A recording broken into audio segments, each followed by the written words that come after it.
हाँ जी दोस्तों, next section आता है हमारे पास सेक्शन नंबर 112 और इसके साथ ही एक और सेक्शन है सेक्शन नंबर 113 जो कि दोनों सेक्शन बात करता है रिप्रेजेंटेशन के ऊपर। रिप्रेजेंटेशन का मतलब क्या हुआ, जब कुछ ऐसे लोगों की शेयर होल्डिंग या मेंबरशिप होती है जो कि या तो प्रेजेंट नहीं हो सकते या फिर वो ऐसे लोग हैं जिनको प्रेजेंट होना इतना नेसेसरी नहीं है, या फिर कह लो कि वो थोड़े पावरफुल लोग हैं जैसे कि प्रेसिडेंट हो गए या गवर्नर हो गए। द थिंग इज कि कुछ ऐसी सिचुएशन है जहां पे ये लोगों के लिए ऐसा जरूरी नहीं है कि वो सारी मीटिंग को अटेंड करें या फिर हर मीटिंग को अटेंड कर पाना इनके लिए पॉसिबल भी नहीं है। तो ऐसे सिनेरियो में पॉइंट आता है रिप्रेजेंटेशन का कि मतलब अगर सपोज करें जैसे सेक्शन नंबर 112 है वो बात करता है कि सपोज कीजिए जो गवर्नमेंट कंपनीज होती हैं तो उसके केस में क्या होता है, जैसे स्टेट गवर्नमेंट कंपनी हो तो वहां पे जो शेयर होल्डिंग होती है स्टेट की वो जनरली किसके नाम पे होती है, गवर्नर के नाम पे। मतलब जो वहां का मेंबर माना जाता है वो कौन माना जाता है, गवर्नर उस स्टेट का। ऐसी अगर कोई हमारी जो इंडिया लेवल पे कंपनी है, मतलब जो सेंट्रल गवर्नमेंट के अंदर कंपनीज आती हैं, उन गवर्नमेंट के अंदर जो हमारे शेयर होल्डिंग होती है वो किसके पास होती है, प्रेसिडेंट के पास होती है। अब अगर ऐसी कंपनीज जो है वो जब जनरल मीटिंग करेगी तो ऑब्वियस सी बात है प्रेसिडेंट को वहां जाना पड़ेगा, या फिर गवर्नर की बात करें तो उसको जाना पड़ेगा। बट अब ये पॉसिबल नहीं है हर जगह कि प्रेसिडेंट सारी मीटिंग को अटेंड करे या फिर गवर्नर सारी मीटिंग को अटेंड करे। तो उसके लिए क्या एक ऑप्शन आता है कि इन दोनों व्यक्तियों के पास एक पावर दी गई है सेक्शन नंबर 112 के अंदर, जिसमें ये कहा गया कि ये लोग चाहें तो किसी और को ऑथराइज कर सकते हैं, किसी भी ऐसे पर्सन को अपॉइंट कर सकते हैं जो भी उनको ठीक लगे, जो भी बंदा उनको लगे कि हाँ भैया ये मेरी जगह पे जा सकता है, तो उसको वो अपॉइंट कर सकते हैं और उसको कह सकते हैं कि भैया तुम जाओ, तुम हमारी जगह पे जाओ, इस मीटिंग को अटेंड करो। और जिसको भी उन्होंने अपॉइंट किया उसके पास सारे वो पावर हैं जो कि पावर एक मेंबर के पास होते हैं, जो पावर एक प्रेसिडेंट या फिर गवर्नर की होती अगर वो लोग खुद वहां जाते तो। ठीक है, तो सिंपल सी बात है कि अगर प्रेसिडेंट या गवर्नर खुद मीटिंग को अटेंड करते तो जो भी उस कंपनी के अंदर पावर उनको मिली हुई थी वो सारी की सारी पावर डेलीगेट हो जाएगी उस पर्सन के पास जिसको भी उन्होंने एज अ रिप्रेजेंटेटिव उसको भेजा है उस मीटिंग को अटेंड करने के लिए, और वो सारी राइट एक्सरसाइज कर पाएगा जो राइट किसके पास होनी चाहिए थी, प्रेसिडेंट या गवर्नर के पास in case of that meeting.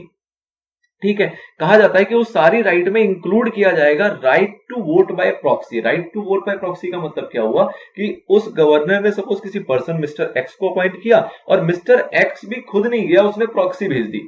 तो प्रॉक्सी वाला आपने पॉइंट देखा हुआ सेक्शन नंबर 105। तो वो प्रॉक्सी के जो भी रूल थे वो सारे प्रॉक्सी के रूल यहाँ पे एज इट इज एप्लीकेबल हो जाएंगे। वो किसी और को भी जाके उसमें वोटिंग करवा सकता है। प्रॉक्सी में देखा था कि वोट कब पॉसिबल होता है, शो ऑफ हैंड में नहीं मिलता, सिर्फ और सिर्फ कब मिलता है, in case of poll, demand of poll में। तो अगर पोलिंग के थ्रू हो रही है वोटिंग तो उस केस में प्रॉक्सी जाके वहां पे वोट कर सकता है।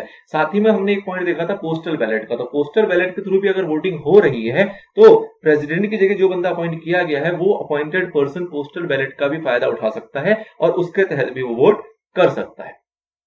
ठीक है जी, तो ये बात करता है सिर्फ और सिर्फ सेक्शन नंबर 112 जो कि रिप्रेजेंटेशन देता है किसकी, प्रेसिडेंट की और गवर्नर की। सेम उसी टाइप में आपका कॉपीड सेक्शन चलता है सेक्शन नंबर 113 जो कि बात करता है representation of corporation meetings of companies and creditors. इसका बेसिकली मतलब क्या है कि सपोज करो किसी कंपनी का कोई मेंबर है, वो जो मेंबर है वो कोई कॉर्पोरेट है, कोई कंपनी है या कोई बॉडी कॉर्पोरेट है। ऐसी उसी कंपनी का सपोज कोई क्रेडिटर है या डिबेंचर होल्डर है, वो भी कोई कंपनी है या कोई बॉडी कॉर्पोरेट है। तो इस सिचुएशन में उनके पास भी सेम ये पावर आती है ऑथराइजेशन की। मतलब क्या हुआ कि अगर कोई कंपनी ने हमारी कंपनी के, मेरी कंपनी के सपोज किसी ने शेयर होल्डिंग ले रखी है, वो किसी और कंपनी के पास है या किसी बॉडी कॉर्पोरेट के पास है। ऐसे ही मेरी कंपनी का कोई डिबेंचर होल्डर है वो कोई कंपनी है, या कोई क्रेडिटर है मेरी कंपनी का वो कोई कंपनी है या कोई बॉडी कॉर्पोरेट है। तो इस सिचुएशन में क्या होगा, उनको भी एक पावर दी गई सेक्शन नंबर 113 के अंदर कि वो ऑथराइज कर सकते हैं किसी भी पर्सन को जिसको भी जो भी उन्हें ठीक लगे, और वो जो पर्सन होगा वो मीटिंग को अटेंड कर सकता है और सारे राइट रखता है उसी बॉडी कॉर्पोरेट या एक नॉर्मल मेंबर के तहत, और सारी एक्शन वो उस अकॉर्डिंग ले सकता है। तो इसके अंदर पहला पॉइंट आता है अपॉइंटमेंट का। तो अगर मेंबर की बात करें तो मेंबर के केस में क्या होगा, यहाँ पे एक एडिशनल पॉइंट क्या आती है कि एक रेजोल्यूशन पास किया जाएगा बोर्ड ऑफ डायरेक्टर के द्वारा। जिस भी कंपनी के अंदर ये मीटिंग हो रही है उस मीटिंग वाली कंपनी के बोर्ड ऑफ डायरेक्टर जो होंगे, या बोर्ड ऑफ डायरेक्टर नहीं है तो कोई और अगर गवर्निंग बॉडी है, तो उसके द्वारा एक रेजोल्यूशन पास किया जाएगा कि हाँ जी वो जो फलाना फलाना बॉडी कॉर्पोरेट है वो ऑथराइज कर सकती है, और उन्होंने ऑथराइज किया इस पर्सन को जो कि हमारी मीटिंग को अटेंड करने आएंगे। तो अगर ऐसा रेजोल्यूशन पास किया हुआ है तो ही ऑथराइज किया जा सकता है किसी भी पर्सन को। ठीक है, सेम बात आती है क्रेडिटर्स या डिबेंचर होल्डर के केस में। तो उस केस में भी क्या होगा, एक रेजोल्यूशन पास होगा जो किसके द्वारा होगा, बोर्ड ऑफ डायरेक्टर्स या फिर जो भी गवर्निंग बॉडी होगी उसके द्वारा होगा, और रेजोल्यूशन के बेसिस पे ही अपॉइंट किया जा सकता है किसी भी पर्सन को जो भी उनको ठीक लगे, as they think fit. And वो जो पर्सन है वो फिर आराम से VT को अटेंड कर सकता है। पावर्स एंड राइट्स की बात करें तो जिसको भी ऑथराइज किया गया उस ऑथराइज पर्सन के पास सारे वही पावर और राइट्स होते हैं जो कि उन बॉडी कॉर्पोरेट या उन कॉर्पोरेशन के पास होते हैं अगर वो खुद से आके मीटिंग अटेंड करते तो।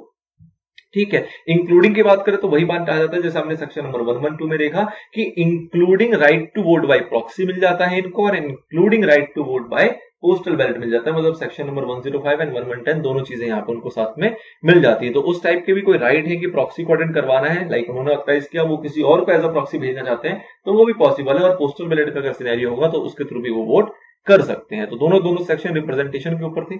सिंपल पॉइंट था, एग्जाम पॉइंट ऑफ व्यू से कहूं तो बहुत ज्यादा इंपॉर्टेंट नहीं रह जाता, बट ये इसके ऊपर बस केस स्टडी तरीके से आ सकती है कि इस टाइप की चीजें क्या पॉसिबल है कि नहीं है।